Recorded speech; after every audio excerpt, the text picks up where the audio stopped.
চলুন আজ Russia, America এবং ইরানে কি কি গুরুত্বপূর্ণ ঘটনা ঘটলো তার আপডেট দেখে নিই।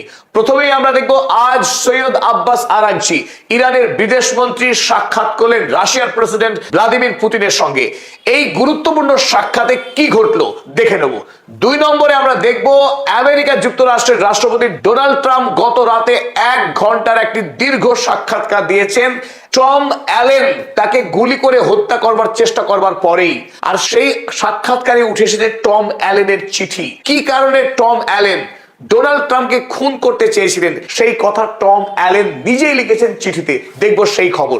3 নম্বর গুরুত্বপূর্ণ খবর, এই প্রথম চীন আমেরিকা এতদিন পর্যন্ত গবেষণা ক্ষেত্রে সবচেয়ে বেশি পরিমাণ টাকা বিনিয়োগ করে আসছিল, এবার চীন সেই রেকর্ড ভেঙে দিল। 4 নম্বর গুরুত্বপূর্ণ আপডেট আমরা দেখে নেব ইরান যুদ্ধ নিয়ে। ইরান আমেরিকাকে অতীতের সব রেকর্ড ভেঙে দিয়ে তার কাছে থাকা মানধাতার আমলের যুদ্ধ বিমান দিয়ে কিভাবে মার্কিন সেনা ছাউনিতে আক্রমণ করেছিল তার রেকর্ড। সকলকে স্বাগত জানাচ্ছি, আপনাদের বন্ধু আমি অধ্যাপক আব্দুল হালিম।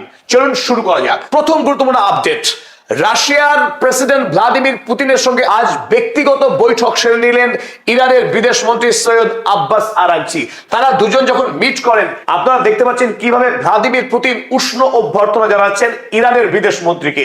আর এখান থেকে বোঝা যাচ্ছে দুটি দেশের মধ্যে বন্ধুত্ব এবং বোঝাপড়া কত গভীর।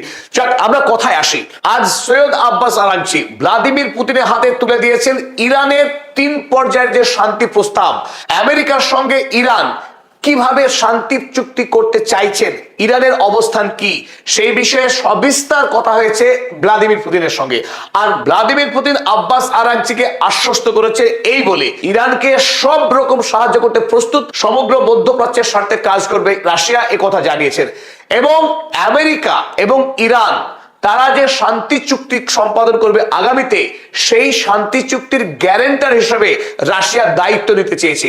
আগামী দিনে আমেরিকা ইরানের উপর যাতে আক্রমণ না করে শান্তি চুক্তির পর, সেই গ্যারান্টার হতে চাইছেন খোদ ভ্লাদিমির পুতিন। এবার চলুন আমরা দেখে নিই 3 দফা প্রস্তাব ইরান যেটা প্রথমবারের মতো উপস্থাপন করলেন, সেই 3 দফা প্রস্তাব কি এবং কিভাবে ইরান শান্তি চুক্তি সম্পাদন করতে চাইছেন আমেরিকার সঙ্গে, যদি আমেরিকা রাজি হয়। ইতিপূর্বে আপনারা দেখেছেন ইরানের 10 দফা শান্তি প্রস্তাব। চলুন এবার আমরা দেখে নিই এই 3 পর্যায়ের শান্তি প্রস্তাবে ঠিক কি রয়েছে। প্রথম পর্যায়ে ইরানের পক্ষে যে দাবি জানানো হয়েছে, complete end of the war and guarantees to prevent its resumption against Iran and Lebanon। America এবং ইসরায়েলের পক্ষে ইরান এবং লেবাননে যে যুদ্ধ চালানো হচ্ছে সেই যুদ্ধ সম্পূর্ণরূপে থামাতে হবে এবং এও গ্যারান্টি দিতে হবে আগামীতে ইসরায়েল এবং আমেরিকা তারা ইরান কিংবা লেবাননে নতুন করে যুদ্ধ শুরু করবে না।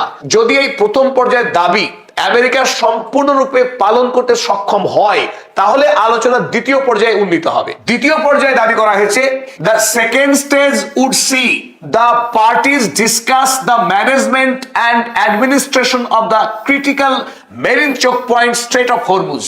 এই দ্বিতীয় পর্যায়ে ইরান কিভাবে টোল সংগ্রহ করবে, কত পরিমাণ টোল সংগ্রহ করবে, আর ওমানের সঙ্গে তার পার্টনারশিপ কেমন হবে ইত্যাদি বিষয়ে ইরান আমেরিকার সঙ্গে কথা বলবে এই পর্যায়ে। এবং স্ট্রেট অফ হরমুজের উপরে আমেরিকাকে ইরানের কর্তৃত্বকে সম্পূর্ণরূপে বৈধতা দিতে হবে, মান্যতা দিতে হবে। আর যদি আমেরিকা দ্বিতীয় পর্বের এই আলোচনায় সন্তুষ্ট হয় বা মেনে নেয়, তারপরে তৃতীয় পর্যায়ে যেটা most critical part of the discussion সেটা শুরু হতে পারে।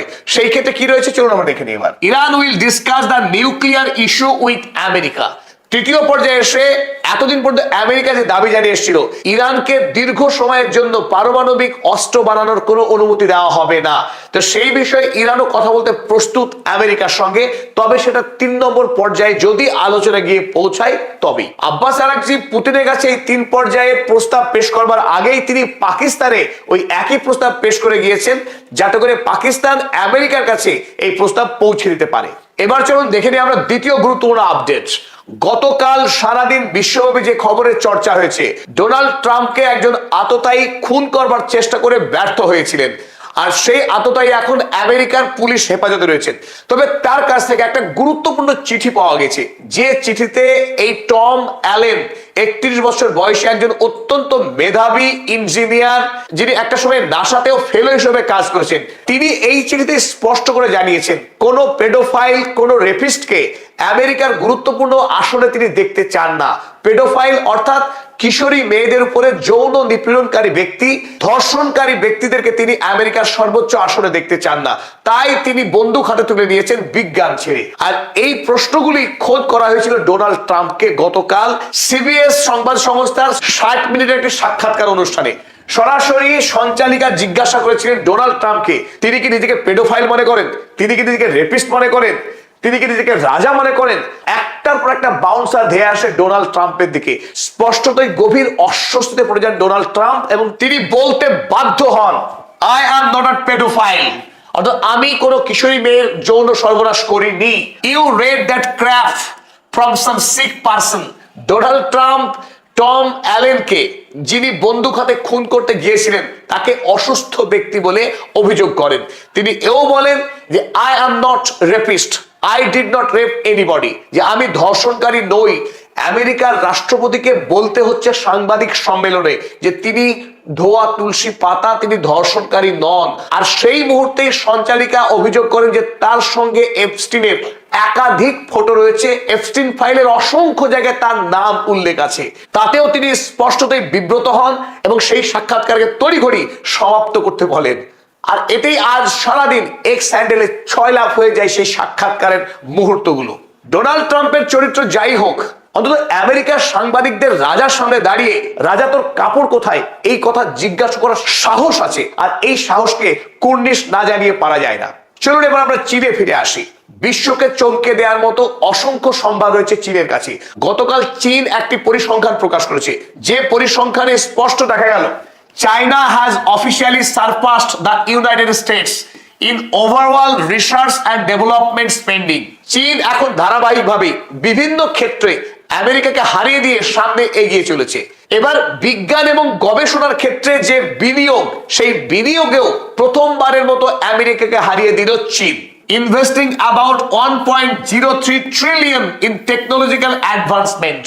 বিজ্ঞান এবং প্রযুক্তির উন্নতির জন্য এবার চীন বিনিয়োগ করেছে 1.03 trillion, a huge amount of money.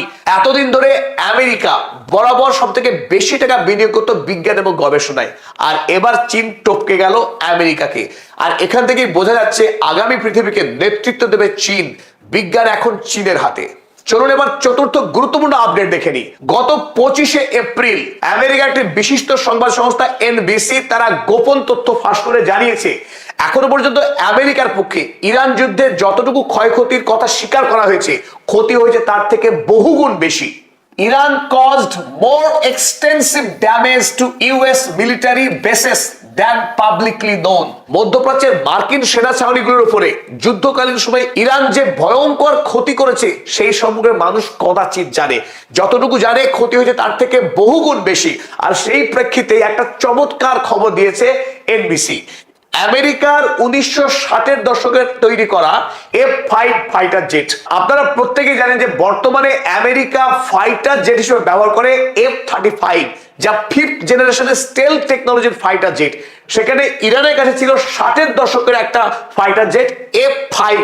সেই 80 বছরের পুরনো ফাইটার জেট দিয়ে ইরানের বীর পাইলটেরা কুয়েতের আমেরিকার সেনা ছাউনিতে উড়ে গিয়ে আকাশ থেকে বম্বিং করে সাফল্যের সঙ্গে আবার ইরানে ফিরে এসেছে, যা কোরিয়া যুদ্ধের পর আমেরিকার কোন সেনা ছাউনিতে কোনো দেশ আক্রমণ করতে পারেনি। সেই অসাধ্য সাধন করে দেখিয়েছে ইরান, তাও আবার 80 বছরের পুরনো এই ফাইটার জেট নিয়ে।